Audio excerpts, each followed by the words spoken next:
Hey, how's it going? You might recognize me from such things as the last video I did. Today I wanted to talk about a hooded hero that has hooked my heart. Hardeyes.jpg. The Dark Knight. The Caped Crusader. The Rooftop Rodent. Bruce Wayne, or as he is known to the dark underbelly of Gotham, So full disclosure, I've had a pretty tumultuous relationship with this character growing up. When I was younger, I viewed him as a Justice League wannabe who wasn't super, had no special powers to speak of. To me, he was just a gizmo ninja detective who had trained his body to its absolute physical peak.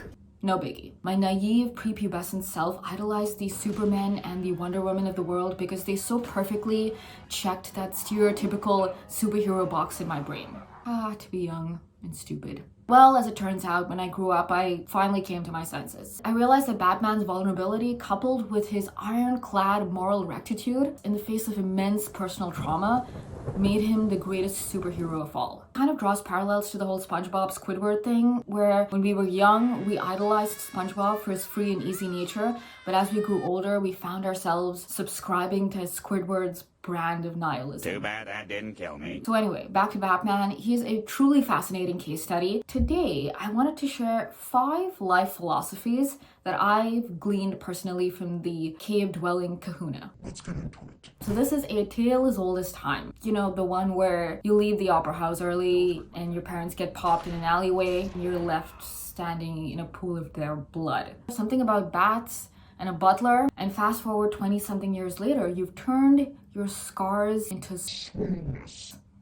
I believe that's the word the kids are using these days. You've clotheslined your childhood trauma. You've tombstone pile drive that parental abandonment. Bottom line, Bruce Wayne reached the very peak of his physical and mental strength. Now, the general consensus is he struggles with intense depression, PTSD, and survivor's guilt. Understandably, the list goes on, but he becomes Batman in spite of that. Now, granted, in my opinion, he took a very extreme path and sacrificed all hope for future happiness. I mean, he's a billionaire bachelor, but he had so many potential copes. He didn't have to wear the pointy ears and the uncomfortable, body-hugging Kevlar suit. I mean, just go to a club for sake and hella bitches while snorting lines of off a ass, and then use your billionaire connections to fly to the edge of space for 2 minutes. Like a normal billionaire. But no, not our Bruce.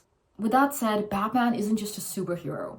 He's transcended to become a worldwide symbol. A symbol of extreme resilience in the face of extreme adversity. Batman didn't just cope, he conquered.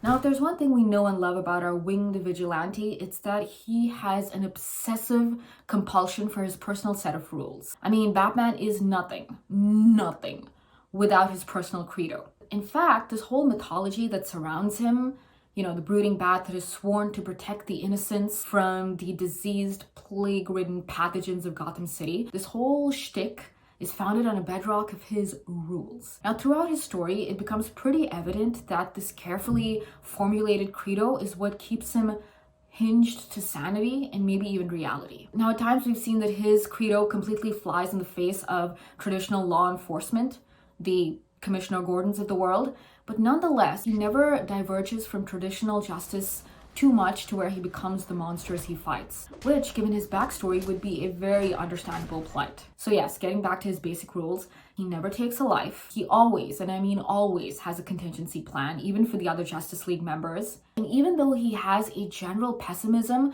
about his own life, he still believes in the greater good of society, even in the possibility of his villains someday relying on the better angels of their nature. And so it is this ironclad credo that makes him don a cape and cowl every night, play the role of masked vigilante, protect the innocents, most of which completely despise him because they don't understand him, and fight villains who in many cases have a sick obsession with him because he validates them. What a topsy-turvy world. Now, this is probably the most compelling thing about Batman yet. He's essentially locked in an eternal battle with the worst version of himself. Now, there's a specific theory that's doing the rounds on the internet where Bruce himself is in an asylum, as he has been this whole time, and the villains in his story are essentially the medical staff who pose some sort of existential threat to his delusional world.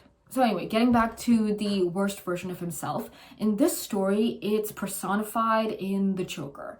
Now, I'm sure you know that the Joker and Batman are often painted as two sides of the same coin.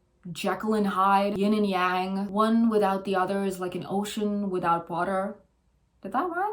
Batman actually reminds me of Dorian Gray. Dorian Gray was a character who essentially made a Faustian deal, a deal with the devil, to stay young forever, in exchange that a portrait of him would age in place of him. But if we were to glance at the picture, he would all of a sudden start withering away and aging in warp speed. Batman is a little similar to where he's trying to desperately cling on to the last vestiges of himself while staring dead in the face of another version essentially of himself that is completely deteriorating and that also then existentially threatens his own house of cards. Now, both Batman and the Joker are two men who've had one extremely tragic thing happen to them that went on to define the rest of their lives in very, very different ways. One became a vigilante, the other became a villain. And so every single time these two characters cross paths, they are reminded of what could have been. So really their relationship isn't one of revulsion, but really empathy. All of this to say that in life, there are no cartoonishly evil, maniacally sociopathic villains. There's just you